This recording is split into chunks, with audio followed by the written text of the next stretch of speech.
YCP manifesto కూటమి మేనిఫెస్టోపై బహిరంగ చర్చకు మేం సిద్ధం. మేం సవాలు విసురుతున్నాం. ఎక్కడైనా చర్చిద్దాం. అమలు చేయలేదంటే రాజకీయాల నుంచి తప్పుకునేందుకు సిద్ధం అంటూ మాజీ మంత్రి భీమిలి ఎమ్మెల్యే గంటా శ్రీనివాసరావు సవాల్ విసిరారు. విశాఖలోని ఆయన కార్యాలయంలో జరిగిన సమావేశంలో ఆయన మాట్లాడుతూ మాజీ సీఎం మైండ్ బాగుపడి సాధారణ స్థితికి రావాలని కోరుకుంటున్నాను అంటూ సెటైర్ విసిరారు. రాజకీయాలను పాతాళానికి తొక్కిన వ్యక్తి జగన్ అని, తల్లిని చెల్లిని తరిమేసి బాబాయిని ఏం చేశాడో అందరూ చూశారన్నారు. ఆయనకు విలువల గురించి మాట్లాడే హక్కు లేదని గంటా శ్రీనివాసరావు వ్యాఖ్యలు చేశారు. బాబాయ్ హత్య విషయంలో కానీ లేకపోతే ప్రజలకు ఇచ్చిన హామీలు వెనుపోటు పడటంలో కానీ దానికి బ్రాండ్ అంబాసిడర్గా ఉంది జగన్మోహన్ రెడ్డి గారు.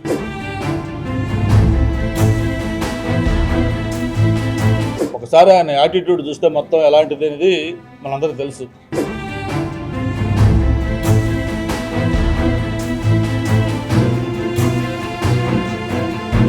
రాజశేఖర రెడ్డి గారు లాంటి వాళ్ళే ఆయన యొక్క వ్యక్తిత్వాన్ని తట్టుకోలేక ఆయన ముఖ్యమంత్రిగా ఉండగా ఇక్కడొద్దు బెంగళూరు వెళ్ళిపోమని పంపించిన ఆయన.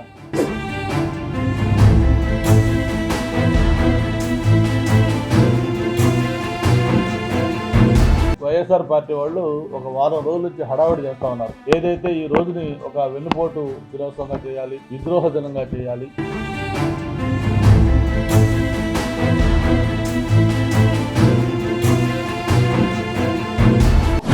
అందరికీ నమస్కారం.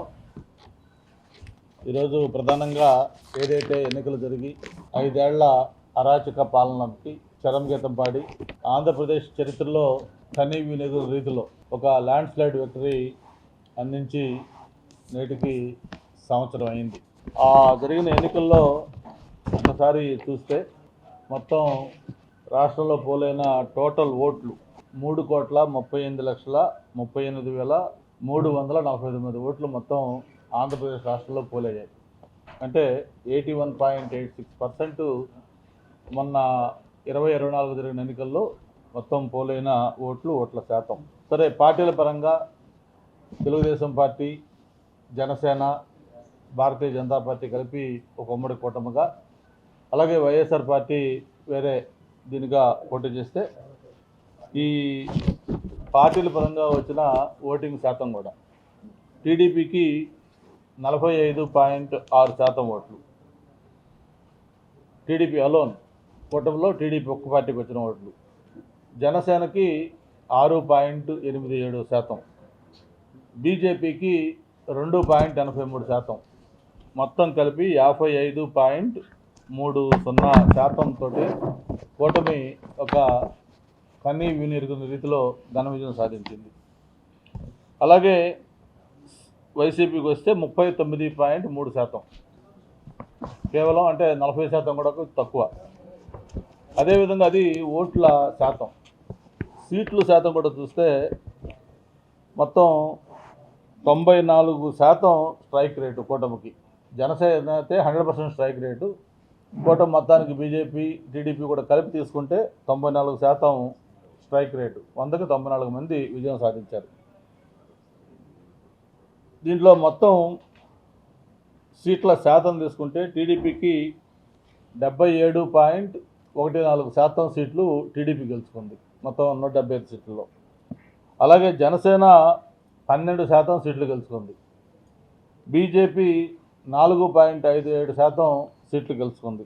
మొత్తం 94% సీట్లు ఇది గెలుచుకుంటే వైసీపీకి ఓట్ల పరంగా 39% వచ్చినా కూడా గెలిచిన సీట్లు అయితే కేవలం 6.26, అంటే 6% సీట్లు గెలుచుకున్న పార్టీ బహుశా నాకు తెలిసి వాళ్ళు ఏ నైతికతతోటి ఏ ముఖం పెట్టుకుని మళ్ళీ నాకు ప్రతిపక్ష పార్టీ హోదా ఇవ్వట్లేదు, నాకు ప్రతిపక్ష నాయకుడు హోదా ఇవ్వట్లేదు, అందుకే నేను అసెంబ్లీకి రావట్లేదని చెప్పి అన్ని పిల్లిముక్కలు వేస్తూ ఉన్నాడు. ప్రతిపక్షం అనేది మనం అడిగి తీసుకున్నది కాదు.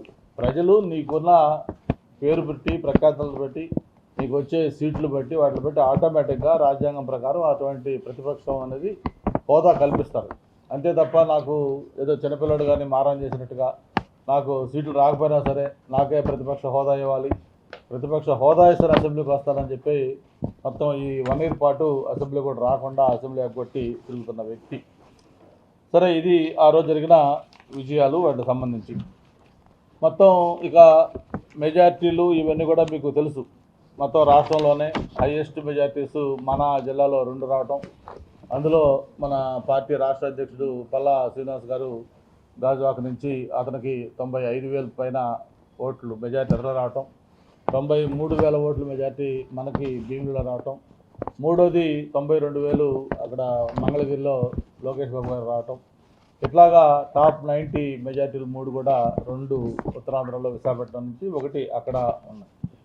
అయితే ఇది ఎందుకు ఇవన్నీ కూడా ఉపద్ఘాతం చెప్తా ఉన్నానంటే, ప్రజలు ఎంత మొహం మత్తారంటే అసలు వైఎస్ఆర్ పార్టీని భూస్థాపితం చేయాలి అనే ఒక కృత నిశ్చయంతో ఆ రోజు మొన్న ప్రజలు అవతల పార్టీ క్యాండిడేటు లేకపోతే ఇంకొకట ఏవి కూడా చూడకుండా ఎట్టి పరిస్థితుల్లో జగన్ అనే వ్యక్తి మళ్ళీ ఈ రాష్ట్రంలో ఉంటే ఈ రాష్ట్రానికి ప్రమాదం ఉంది, మన జీవితాలకి ఇబ్బంది ఉంది, అటువంటి జగన్ని భూస్థాపితం చేయాలి, ఆ పార్టీని భూస్థాపితం చేయాలి అనే ఒక దృఢ నిశ్చయంతో, అంత కసితోటి, భయంతో, ఒక కోపంతో అన్నీ కలిపి వచ్చిన ఫలితమే మన అటువంటి మెజార్టీలు కానీ ఆ సీట్లు కానీ వచ్చినాయని చెప్పడానికి ఏమాత్రం కూడా ఇది లేదు. అయితే ఆశ్చర్యం ఏంటంటే, ఎవరైనా ప్రజల తీర్పుని రాజకీయ పార్టీలు అంటే దాన్ని ఒక దీనికి తీసుకొని ఏంటి, ఎందుకు ఇటువంటి రిజల్ట్ వచ్చింది, ఎక్కడ మిస్టేక్ జరిగింది, మనం మేనిఫెస్టోలో ఏం చెప్పాము, ప్రజలకు ఏం చేసాము, మనం ఎందుకు ప్రజలు ఇటువంటి తీర్పు ఇచ్చారని దాన్ని సమీక్ష చేసుకుంటారు. సమీక్ష చేసుకొని ఆ తప్పులు ఏమైనా ఉంటే ఆ తప్పులు రెక్టిఫై చేసుకొని మళ్ళీ ప్రజల దగ్గరికి వెళ్ళి వాళ్ళతో పాటు కలిసి పనిచేసి వాళ్ళ యొక్క దీన్ని పొందాలని ఎవరైనా ట్రై చేస్తారు. కానీ మనకు తెలుసు, ఊరందరిది ఒక దారి అయితే ఉలుపు కట్టిది ఒక దారి అంటారు. అట్లాగా జగన్మోహన్ రెడ్డి గారు ఆయన చేసిన తప్పుని ఆయన తెలుసుకోవట్లే.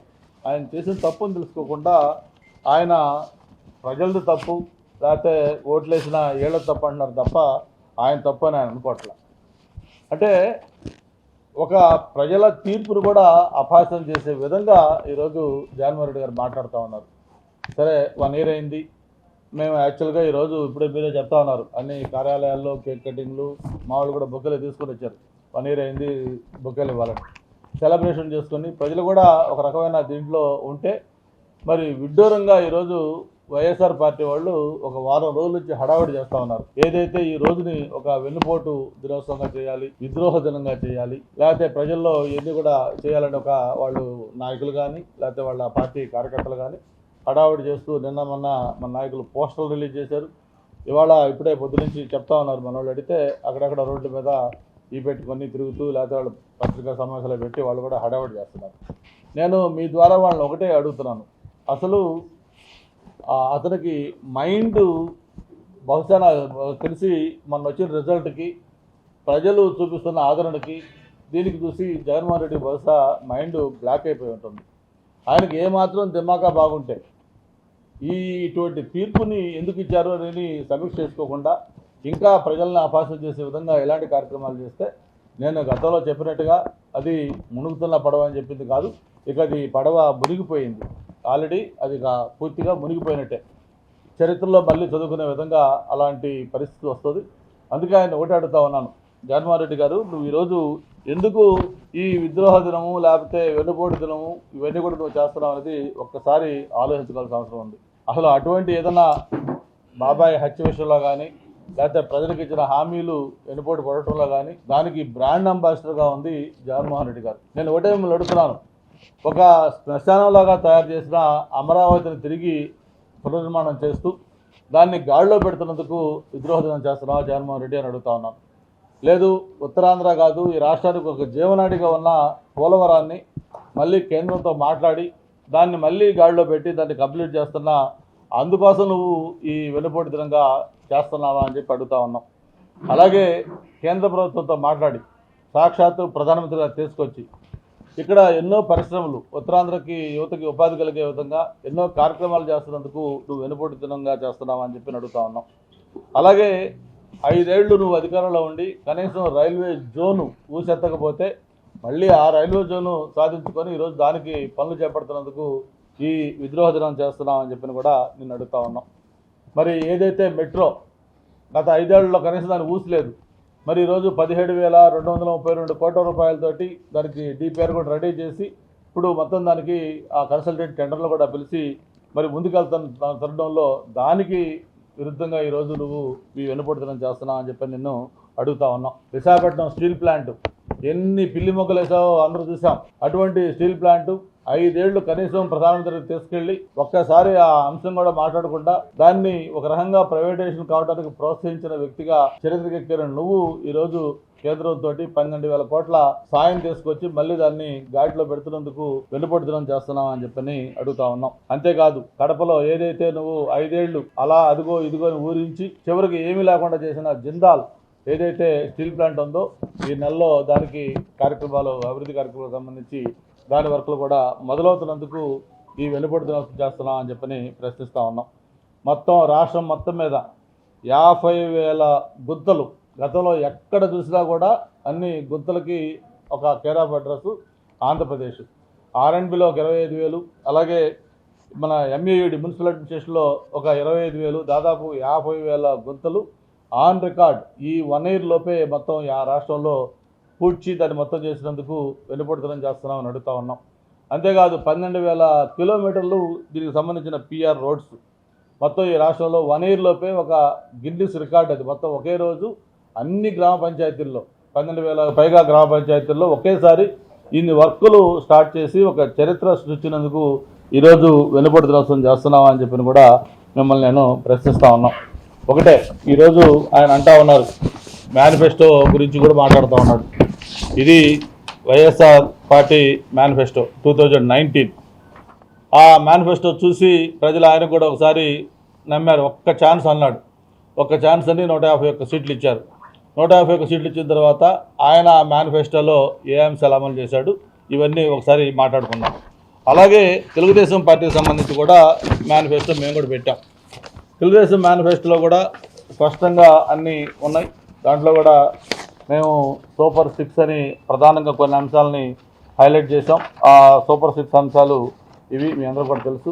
దాంట్లో అన్ని 6 అంశాల్లో కూడా మీకు నేను డీటెయిల్డ్గా ఏ అంశం చెప్పాం, ఏది అమలు చేస్తాం అన్నీ కూడా మళ్ళీ మీతో నేను మాట్లాడతాను. అలాగే మా ఓవరాల్ మేనిఫెస్టో, ఉమ్మడి మేనిఫెస్టో మీ అందరూ కూడా అప్పుడు ఇచ్చాం. ఇది ప్రజాగళం పేరుతోటి ఉమ్మడి మేనిఫెస్టో మొత్తం ఏదైతే కలిసి పార్టీ అన్ని పోటీ చేసి అందరం కలిపి ఒక ఉమ్మడి మేనిఫెస్టో ఇచ్చాం, సూపర్ 6 ఇచ్చాం.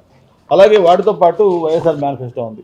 ఇక్కడ నేను ఒకటే అడుగుతా ఉన్నాను, జగన్మోహన్ రెడ్డి గారు ఏదైనా అప్పుడు కానీ ఒక ప్రామిస్ చేసిన అంశాన్ని అడిగితే ఏంటో ఎందుకు నువ్వు చేయమంటే ఆయన చెప్పేవాడు, ఏదైనా ఒక అంశం చెప్పామంటే అది వెంటనే చేయాలని కాదు, మాకు 5 ఏళ్ళు మ్యాండేట్ ఉంది, ఈ 5 ఏళ్ళలో ఎప్పుడైనా మేము దాన్ని అమలు చేయొచ్చు అని చెప్పి ఆ రోజు ఒక్క 1,000 రూపాయల పెన్షన్ కరెక్ట్గా 250 ప్రతి సంవత్సరం, ఆ నెక్స్ట్ సంవత్సరం 250 రూపాయలు, ఇట్లాగా 1,000 రూపాయలు పెంచడానికి 5 ఏళ్ళు పట్టింది ఆయనకి. అది ఒక్కటి చాలు జగన్మోహన్ రెడ్డి గారి పరిపాలన ఏ విధంగా ఉంది, ఆయన మేనిఫెస్టో ఏ విధంగా అమలు చేశాడో చెప్పడానికి. అటువంటిది మేము ప్రభుత్వం వచ్చిన మొదటి నెలలోనే 3,000 రూపాయల నుంచి 4,000 రూపాయల పెన్షన్ పెంచడమే కాదు, జగన్మోహన్ రెడ్డి గారు బాకీ పెట్టిన 3 నెలలకు సంబంధించి 3,000 రూపాయలు కలిపి 7,000 రూపాయల పెన్షన్ మొట్టమొదటి నెలలోనే ఈ రాష్ట్రంలో పంపిణీ చేసి, అది కూడా వాలంటీర్స్ లేకుండా ఉదయం మొదలుపెట్టి సాయంత్రం కల్లా పంపిణీ చేసి ఒక రికార్డు సృష్టించిన విషయం కూడా మీకు గుర్తుంది. మరి అటువంటి ప్రభుత్వం జగన్మోహన్ రెడ్డిది అయితే ఇలా చెప్పిన మాటని తూచా తప్పకుండా మొదటి నెలలోనే అమలు చేసిన ప్రభుత్వం మంది. మరి దీనికి అందుకే నేను మీకు అడుగుతా ఉన్నాను, మీడియా మిత్రులనే దీన్ని కోఆర్డినేట్ చేయమన్నాను. మీ ద్వారా జగన్మోహన్ రెడ్డి గారికి కానీ ఆ పార్టీ నాయకులు ఎవరైతే ఈ మధ్య కొంచెం ఎక్కువ మాట్లాడుతూ ఉన్నారు, వైఎస్ఆర్ పార్టీ ఏం చేసిందో గొప్పలు చెప్పుకుంటూ తెలుగుదేశం ప్రభుత్వం ఈ కూటమి ప్రభుత్వం ఏ విధంగా ఫెయిల్ అయిందో ఆ నాయకులు కూడా నేను బహిరంగంగా సవాలు విసురుతా ఉన్నాం. మా మేనిఫెస్టోతో నేను వస్తాను, లేకపోతే మా నాయకులు వస్తాం. మీ మేనిఫెస్టో ఏదైతే 2019 మేనిఫెస్టోలో మీరు చెప్పారో అందులో మీరు అమలు చేశారో మేము అమలు చేసామో జర్నలిస్ట్ ఫోరం ద్వారా ఒక బహిరంగ చర్చకి మేము సిద్ధంగా ఉన్నాం. మీకు దమ్ము ధైర్యం ఉంటే ఇటువంటి వెన్నుపోటుదనాలు లాంటి చెత్త చెదారం కార్యక్రమాలు కాకుండా ఒక కన్స్ట్రక్టివ్ డిస్కషన్కి రండి. మీరు కానీ జర్నలిస్టుల ముందు ఇదిగో మేము చెప్పిన ఈ 10 హామీలు, ఈ 10 హామీల్లో మేము 5 హామీలు అమలు చేశామని మీరు చెప్పినా కూడా రాజకీయాల నుంచి మేము శాశ్వతంగా మానేస్తాం. అదే మేము చెప్పిన హామీలు ఎన్ని అమలు చేసాం ఈ 1 yearలో మేము చెప్పడానికి మేము సిద్ధంగా ఉన్నాం. ఒక్కసారి మీరు ఇవి కూడా ఆలోచించండి. ఏదైతే ఈ ప్రభుత్వం అధికారంలోకి వచ్చిన తర్వాత 16,347 పోస్టులతోటి డిఎస్సి ఇవన్నీ కూడా 1 yearలోపు సాధించిన విజయాలే. 3,000 పెన్షన్ 4,000కి, అది 3,500తో కలిపి. పేదవాడికి అన్నం పెట్టే అన్న క్యాంటీన్. అలాగే ఏదైతే ఆ రోజు ఎలక్షన్ల ముందు రాష్ట్రం మొత్తం ప్రజల్ని భయభ్రాంతులు చేసిందో ఒక ల్యాండ్ టైటిలింగ్ యాక్ట్, దాన్ని రద్దు చేశాం. అలాగే మహిళలకు ఏదైతే గ్యాస్ సిలిండర్ అని చెప్పామో దాన్ని ఇవ్వటం మొదలుపెట్టాం. అలాగే ఇక ప్రధానమైన తల్లికి వందనం కానీ, అలాగే పిల్లలు అంతమందికి ఇస్తామని చెప్పింది రేపు 12వ తారీఖున, దాన్ని మనం స్టార్ట్ చేస్తూ ఉన్నాం. అలాగే రైతులకు సంబంధించింది అది కూడా దాన్ని ఈ 18 నుంచే స్టార్ట్ చేస్తూ ఉన్నాం. రేపు ఆగస్టు 15 నుంచి మహిళలకు ఏదైతే ఉచిత బస్సు ఉందో దాన్ని కూడా స్టార్ట్ చేస్తూ ఉన్నాం. అంటే దాదాపు చెప్పిన హామీల్లో 80% పైగా హామీలు అమలు చేసే దిశగా కూటమి ప్రభుత్వం ఉంటే, కనీసం చెప్పిన సంపూర్ణ మద్యపాన నిషేధం అన్నావు, ప్రతి సంవత్సరం జాబ్ క్యాలెండర్లు అన్నావు, ప్రతి సంవత్సరం డిఎస్సి అన్నావు, ఏ ఒక్క హామీని కూడా పూర్తిగా అమలు చేయకుండా నువ్వు చేసిన ఆ పెన్షన్లు ఏదైతే ఉందో 5 ఏళ్ల పాటు పెంచుకుంటూ పోయి నేను పెన్షన్లు ఇచ్చానని చెప్పుకుంటున్నాం. ఇట్లాగా ఈ కలబొల్లి కబుర్లు ప్రజలు నమ్మే స్థితిలో లేరు. అందుకే నేను ఒకటే అడుగుతా ఉన్నాను, మీరు మీ పార్టీ నాయకులు లేకపోతే ధైర్యం జగన్మోహన్ రెడ్డి మీరు రండి, అలాగే మా పార్టీ నుంచి మేము కూడా వస్తాం నాయకులం. ఏ పార్టీ ప్రజల పట్ల ఉంది, ఏ పార్టీ ఏ ప్రభుత్వం కరెక్ట్గా హామీలు అమలు చేసిందో మొత్తం చర్చ చేసుకుందామని చెప్పిన కూడా మరొకసారి తెలియజేసుకుంటూ, ఏదైతే ఈ మొన్న ఇచ్చిన తీర్పుతోటి ఆయనకి మైండ్ బ్లాక్ కావడం సహజం. ఎందుకంటే ఆయన వైనాట్ 175 అంటూ చాలా బేరాలు పలికాడు. వైనాట్ 175 అంటే చివరికి ఆయన 11 సీట్లకు పరిమితం చేశారు. ఆయనకి పులివెందుల్లో కూడా 60,000 మెజార్టీ తగ్గింది. అంటే అటువంటి దీంట్లో నుంచి ఆయన కోలుకోవడానికి ఇంకా టైం పడుతుంది.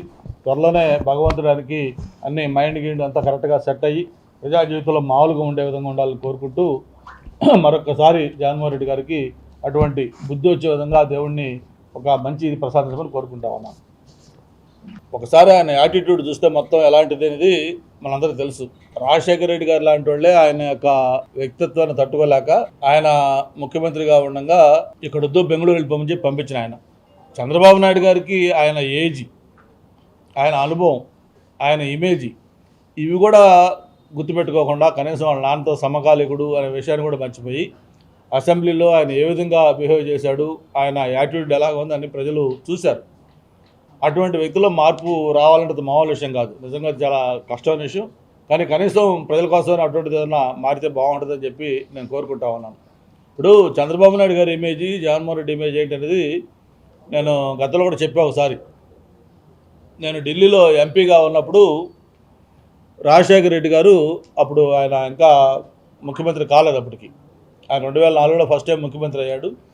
ఆ ముఖ్యమంత్రి అయ్యే ముందు రాజశేఖర రెడ్డి గారు ఎప్పుడు ఢిల్లీ వచ్చినా కూడా ఆయన డ్రెస్సు గెటప్ అది మారిపోయేది, మీ అందరూ కూడా తెలుసు. టక్ చేసుకుంటాడు, చెక్ షర్ట్ వేసుకునేవాడు, డిఫరెంట్గా ఉండేవాడు. ఢిల్లీలో కర్నాట్ ప్లేస్లో ఒక షాపింగ్కి వెళ్ళాడంట ఆయన.